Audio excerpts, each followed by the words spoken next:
Alright, that was a lazy and stupid intro, so I'll begin the video properly. What is up, everybody? RandomRandomMan here. I hope everyone out there is continuing to stay safe and be well during this unpredictable time, as I am here bringing you my review for Knock at the Cabin. Based on the 2018 novel The Cabin at the End of the World by Paul G. Tremblay, the plot of this apocalyptic psychological horror film basically follows a family of three, played by Jonathan Groff, Ben Aldridge, and Kristen Cui, as they are vacationing at a remote cabin, but are suddenly held hostage by four strangers, played by Dave Bautista, Nikki Amuka-Bird, Abby Quinn, and Rupert Grint, who demand they sacrifice one of their own to avert the apocalypse. Going into this movie, I had moderate expectations. This is the latest film produced and directed by M. Night Shyamalan, who's a filmmaker that's a wild card to say the least. Of course, he broke out huge with 1999's The Sixth Sense, which was not only a blockbuster, but also scored him some Oscar nominations as well. And then he would go on to make a string of some other interesting films before eventually tapering off in quality by a lot of people's estimations, most notably with the triple punch of 2008's The Happening, 2010's The Last Airbender, and 2013's After Earth.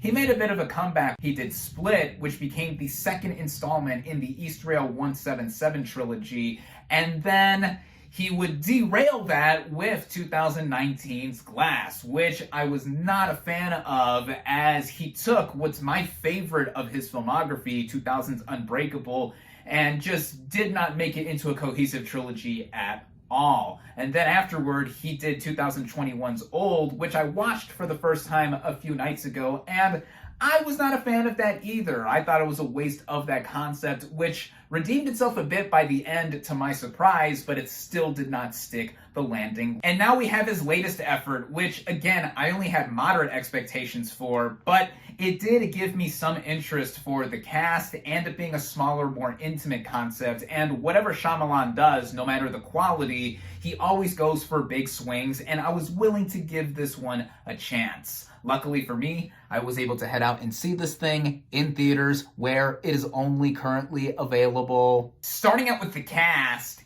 and their performances, we have Dave Bautista as Leonard, the leader of this group of four strangers that wreak havoc at this family staying at the title cabin. Now, I always really liked Bautista when he began his film career. I was familiar with him somewhat as a performer with the WWE, like fellow wrestler turned actors Dwayne Johnson and John Cena, but I think that he has gone for a more interesting career path than those two. Of course, we all know and love him as Drax in the Marvel Cinematic Universe. In fact, there he is in front of me out of your view on the poster for Guardians of the Galaxy up here in my room. And then he also showed off a bit of range as an actor with 2017's Blade Runner 2049 in the initial opening sequence of that film. He quite impressed me there, and he really quite impressed me in Knock at the Cabin. I think this is his best film performance to date because he presents himself as an imposing figure as he is, all shredded with a bunch of tattoos everywhere, but is very sensible in some of his mannerisms despite being serious with the rest of his comrades to get one of these people vacationing in this cabin to off one of them and stop the world from ending. I think that his assuredness with the material he's given, and plus just the expressions he delivers on his face, really shows that this guy has a lot of potential for more, and is showing a lot of that here. In speaking of that family, we have Jonathan Groff as Eric and Ben Aldridge as Andrew, the two main dads here, and they are, of course, really thrown off by the situation that they're put into, with Eric being on the more reserved and out of its side, given that he is concussed for most of the movie from the initial home invasion. And then Andrew is the much more strung out and tempered one who really doesn't want to take any crap from these four strangers and wants to protect his family. Groff I thought was great, but Aldridge really does stand out here and given a bit more to do with him doing a lot of the talking and lashing out against these people. Then there's also Kristen Cui as their daughter Wen, who makes her film debut. Not only did I think she was cute here, but she really does have a command of the screen when the movie initially opens with her and Bautista's characters interacting, and then seeing her for the rest of the film too, both being scared but also believable in a situation like this that she also wants to get out of despite only being 7 years old. And then we have the rest of the invaders. Sabrina, played by Nikki Amuka-Bird, who's a nurse. Leonard, by the way, is a second grade teacher. Abby Quinn as Adrienne, a line cook at a Mexican restaurant, and Rupert Grint as Redmond, who is a manual worker. And yes, Rupert Grint, Ron Weasley from Harry Potter. He was most likely cast because he already worked with Shyamalan before on his TV series Servant on Apple TV+, which I haven't seen, but hey, it's cool to see him in an interesting role like this that is more unhinged than what I have also seen from him post Potter, and he basically has this attitude about him that is determined like the rest of his compatriots. Then to a lesser extent, we have Quinn, who is trying to be nurturing with her actions, as well as Amuka-Bird in what they are doing, but of course they all came with the same purpose together. I think the performances are proficient across the board, and then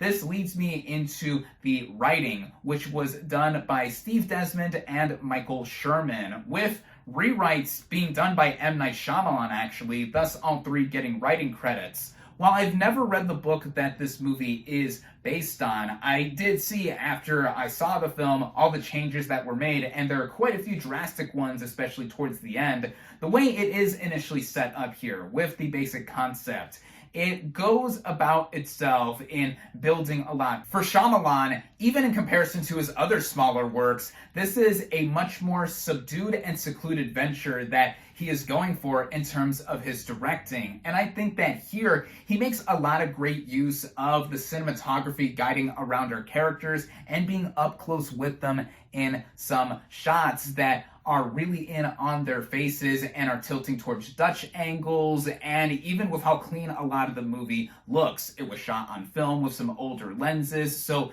the few shots that we do get to see of the trees in the woods where this cabin is at, and a lot of the interiors to make it feel claustrophobic and expansive. Shyamalan is both responsibly resourceful with what he is working with in terms of filmmaking, and also keeping the tension high with the initial home invasion happening, and then some of the other action that we do see in between, having some interesting moves with the camera itself. Not like the chaotic or sporadic stuff that we saw in Glass, for example. I was not a fan of the action sequences there mostly, but here, given the geography that the movie is working with in this cabin, I thought it was effective in that way. I would also be remiss if I did not mention some of the dialogue in terms of the writing that Shyamalan contributed here, because he is known for his one-note and stilted approach for how characters speak and how everything is spewed with information. And while it is done here to a much more restrained extent, I thought it worked for what the movie was going for, and how these characters do play this all up very self-seriously. There's humor here and there, but it's not to the point of being unintentionally funny or being a ha-ha comedy all around. It is that, with the combination of Shyamalan's directing, that come together for a viewing experience that I was honestly riveted by throughout. After a while, it does become apparent that the movie is following a certain pattern without giving anything away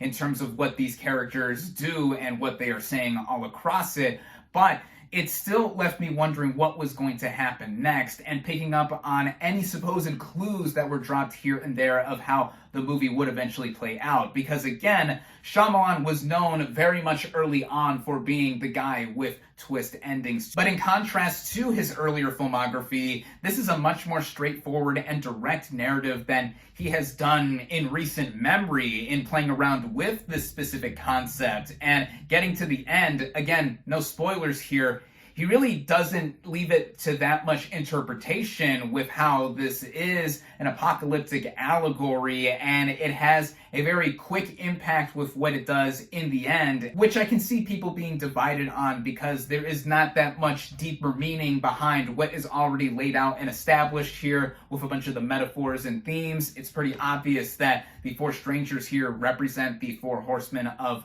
the apocalypse, and then other stuff that eventually plays out. If I had anything else to really complain about, I would say that the visual effects that are shown sporadically across the film, whether with news reports on the television or sometimes in the background outside, they are questionable. They aren't the best. They aren't of the highest of quality, with this movie not having the biggest budget either, but I'll cut the movie a little bit of slack. All in all, I found myself surprisingly enjoying Knock at the Cabin.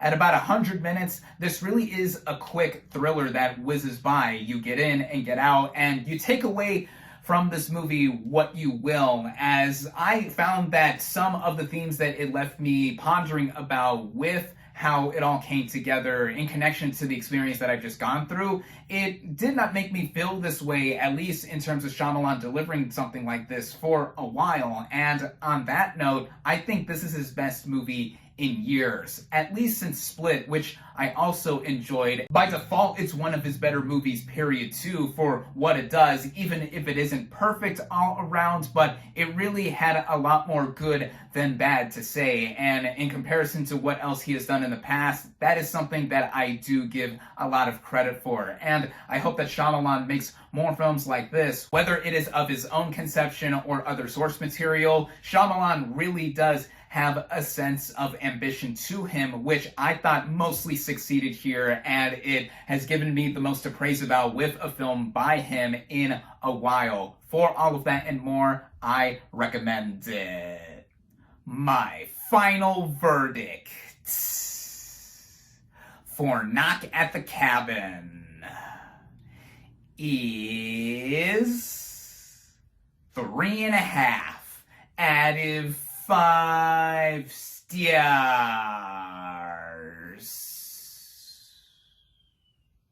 Thank you all, as always, for watching. Be sure to like this video, comment on what you thought of Knock at the Cabin, social media links in the description, subscribe to my channel for more, and I'll catch you on the next movie review.